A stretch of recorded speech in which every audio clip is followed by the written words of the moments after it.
So the next thing I have to work on this car for is a transmission bell housing bearing. Has to be replaced. I found a machine shop that's going to do the work for me.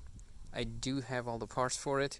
Transmission did throw a code, but I'm going to check and see if I need to replace the transmission oil on it. That's what I'm going to do next. I'm going to change the transmission oil. The differential oil has to be replaced, front and rear. I got all those oils here. Probably make a video of getting that stuff serviced. That's all the work I got for now from this person, and I will make the video of the transmission and bell housing bearing replacement. I've seen the prices go from $1,400 to $1,800 for the bell housing repair.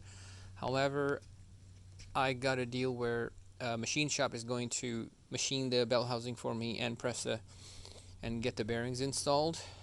Everything for around $850, and then plus the person's got to pay me labor to install the bearing for him, the bell housing for me.